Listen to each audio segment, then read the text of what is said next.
Selamat pagi kekasih Tuhan, kiranya kuasa Roh Kudus senantiasa serta kita, menolong kita sehingga kita senantiasa bersyukur dan lebih dekat dengan Tuhan.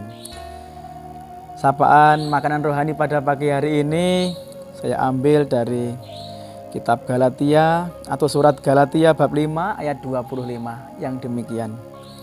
Jikalau kita hidup oleh Roh, baiklah hidup kita juga dipimpin oleh Roh.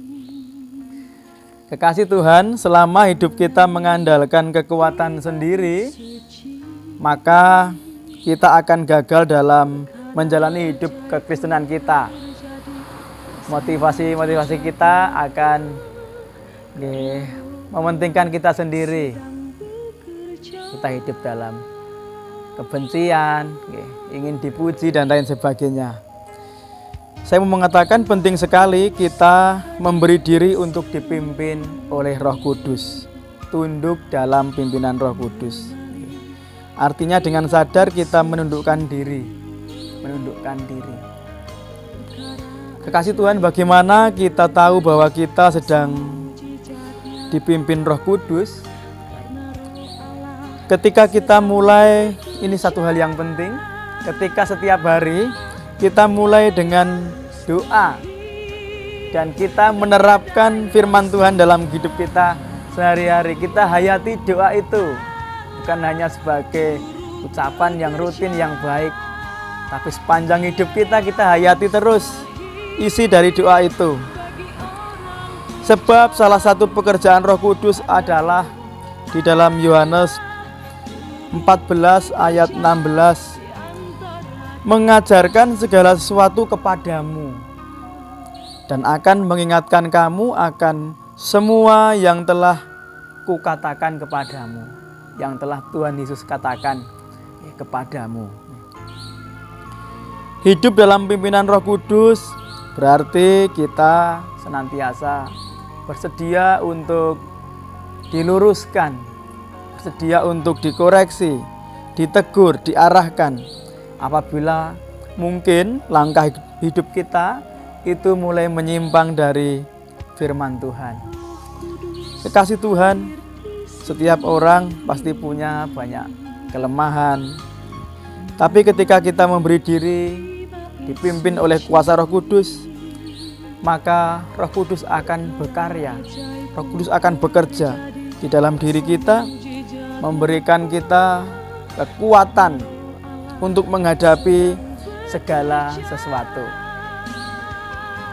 Sering ada saat di mana-mana kita menghadapi pergumulan, masalah yang membuat kita menjadi lelah. Bahkan mungkin banyak orang seakan-akan mengalami jalan buntu.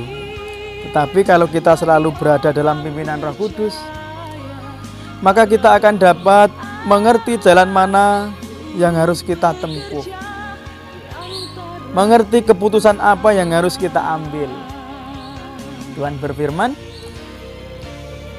cukuplah kasih karuniaku kepadamu. Cukuplah kasih karunia Tuhan kepadamu. Sebab justru dalam kelemahanlah kuasaku menjadi sempurna. Dalam kelemahanlah kuasa Allah menjadi sempurna. Jemaat di dalam Tuhan Yesus Kristus, semakin hidup dipimpin oleh Roh Kudus, semakin kita memiliki kepekaan rohani. Panca indera yang terlatih untuk membedakan apa yang baik dan apa yang jahat. Inilah yang akan membawa pada kedewasaan rohani. Artinya kehidupan rohani kita akan terus mengalami pertumbuhan sampai berbuah yang banyak. Apabila tadi yang penting kita tunduk dalam pimpinan Roh Kudus. Karenanya mari saya mengajak kita semua, Bapak, Ibu, Saudara dan saya mengikuti pimpinan Roh Kudus. Karena semoga kehidupan kita itu benar-benar diberkati Tuhan. Karena kerinduan Tuhan kehidupan kita menjadi berkat juga bagi sesama. Yang terakhir, jikalau kita hidup dipimpin oleh Roh, baiklah hidup kita juga dipimpin oleh Roh Kudus. Tuhan memberkati Bapak Ibu semua. Mari kita berdoa. Terima kasih Bapak untuk makanan rohani, sapaan firman pada hidup kami di hari ini. Tuhan, tolong kami lebih lagi hidup tunduk pada pimpinan Roh Kudus. Terima kasih ya Tuhan, kami serahkan hidup kami seutuhnya. Kiranya kami senantiasa dimampukan untuk taat pada pimpinan Roh Kudus.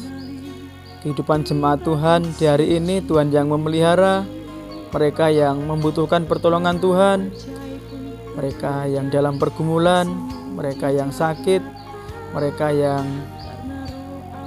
di dalam keadaan apapun juga, kiranya Tuhan menopang mereka dengan kuasa Roh Kudus. Terima kasih Bapa, kami percaya Tuhan pasti beserta kami dan menolong kami sepanjang hari ini. Di dalam nama Tuhan Yesus kami mengucap syukur. Amin. Saudara-saudari di dalam Tuhan, selamat beraktivitas hari ini. Kiranya kita berjuang tunduk pada pimpinan Roh Kudus dan Tuhan pasti memberkati kita semua. Terima kasih.